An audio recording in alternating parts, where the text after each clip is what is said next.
भारतीय संविधान में दिए गए मौलिक अधिकारों को और मजबूत करने के लिए देश के संविधान में राज्य के नीति निर्देशक तत्व भी दिए गए हैं, जो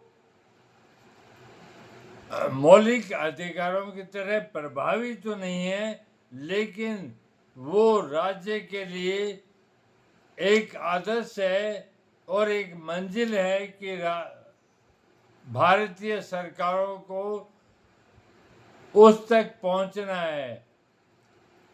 जनता के हित के लिए भारतीय संविधान के भाग 4 में कुछ ऐसे निर्देशों का उल्लेख है जिन्हें पूरा करना राज्य का पवित्रतम कर्तव्य माना गया है।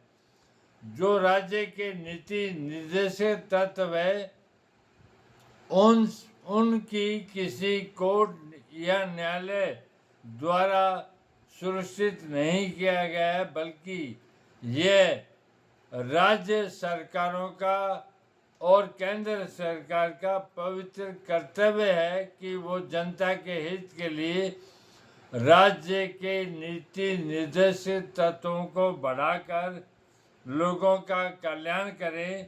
इन्हें राज्य के नीति निर्देशक तत्व कहा जाता है। इन नीति निर्देशक तत्वों को भारतीय संविधान में उपबंधित करने की प्रेरणा मुख्यतः आयरलैंड के संविधान से मिली है। ये सिद्धांत निर्देशकों के रूप में हैं जो विधानमंडल तथा कार्यकारिणी के पद प्रदर्शन के लिए संविधान में उपबंधित किए गए हैं।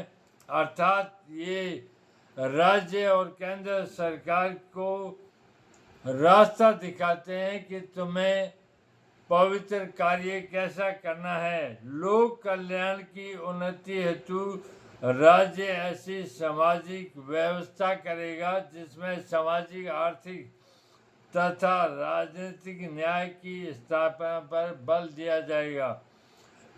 इसके अंतर्गत मुख्य रूप से धन तथा उत्पादन के साधनों का न्यायोचित वितरण, बालकों के लिए निःशुल्क और अनिवार्य प्राथमिक शिक्षा, देश के लोगों के जीवन स्तर को ऊंचा उठाना, कार्यपालिका तथा न्यायपालिका का पृथक्करण, अंतरराष्ट्रीय शांति और सुरक्षा का प्रयास करना तथा ग्राम पंचायतों का संगठन आदि शामिल है।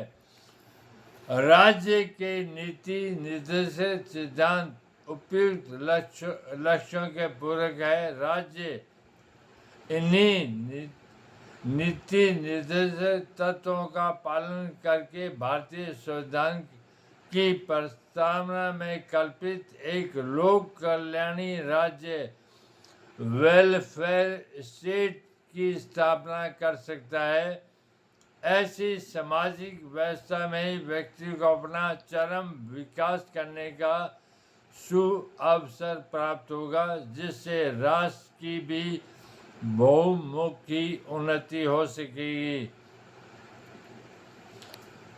इन सिद्धांतों को राज्य के नीति निर्देशक सिद्धांतों को राज्य की आत्मा कहा गया है।